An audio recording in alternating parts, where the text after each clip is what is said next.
क्या ईरान अब खुलकर परमाणु कार्यक्रम तेज करेगा? अमेरिका और इजरायल पहले हमला करेंगे? क्या नया परमाणु संकट अब शुरू होगा?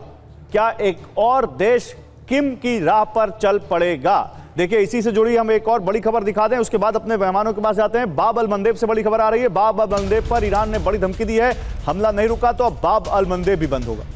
स्ट्रेट ऑफ हॉर्मुज तो बंद किया ही था, बाब अल मंदेब भी बंद करेंगे। ईरान से इब्राहिम रजाई का ऐलान, हमारे पास बाब अल मंदेब बंद करने का भी विकल्प है। तो बाब अल मंदेब बंद हुआ तो क्या होगा? क्या यह अरब जंग का सेंटर है? दिखाइए जरा पीसीआर। इब्राहिम रजाई का क्या ऐलान है? बाब अल मंदेब बंद करना विकल्प है। बंद हुआ तो दुनिया का व्यापार धीमा पड़ जाएगा, क्योंकि ऑलरेडी एक 30% जो 20 से 30% जो तेल आ रहा था हॉर्मुज से आ रहा था, बाब अल मंदेब से और ज्यादा फर्क पड़ जाएगा। सफर 10 से 15 दिन तक और लंबा हो सकता है। ईंधन और शिपिंग की लागत बहुत बढ़ जाएगी। कच्चे तेल की कीमतों में आग लग जाएगी। गैस की कीमतों पर भी असर पड़ेगा। प्रतिदिन 2000 से अधिक जहाज बाब अल मंदेब से गुजरते हैं। एशिया, यूरोप, अफ्रीका के बीच एकमात्र सीधा और छोटा रास्ता है। दुनिया का 14 से 15% समुद्री व्यापार का रास्ता बाब अल मंदेब है। जनरल सिन्हा, तो क्या आपको लगता है, जो बात यहां पर ये कह रहे हैं डॉक्टर रिजवी जो ईरान से हमारे साथ जुड़े हुए हैं, कि भाई किसी को इतना आप कंप्रेस कर दोगे, किसी को इतना ज्यादा दबा दोगे तो वो क्या करेगा? वो बाउंस बैक करेगा, फिर वो वही करेगा। तो आपको लगता है कि क्या अरब में एक और नॉर्थ कोरिया बनने जा रहा है? मुझे तो लगता है, देखिए इसके बहुत सारे कारण हैं। हाँ, जब आप 1979 में देखें, उसके पहले इजराइल 1960 में परमाणु बम बना चुका था।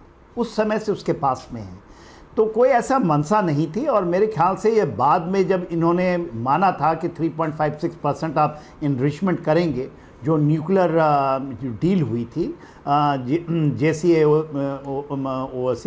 वो उसके समय में ये मान गए थे। ट्रंप साहब उससे निकले, आईए वहाँ जा रहा था। जब उन्होंने 2018 में निकले तो उन्होंने उसको बना करके 60% कर लिया।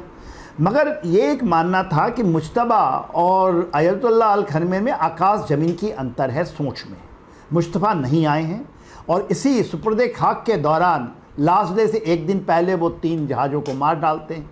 तो एस्केलेशंस तो ईरान की तरफ से है, एस्केलेशन अमेरिका की तरफ से नहीं है। अमेरिका रिटेलिएट कर रहा है। कोई बता रहे थे अभी आशीष कि वो ऑफ रैम्प चाहता है। इतनी आसानी से ऑफ रैम्प तो देगा नहीं उसको उसने गला तो दबोच ही लिया है इस पे। और इसके अंदर में ये देखिए, आज के दिन में प्लूटोनियम की बात हो रही है 2000 kg।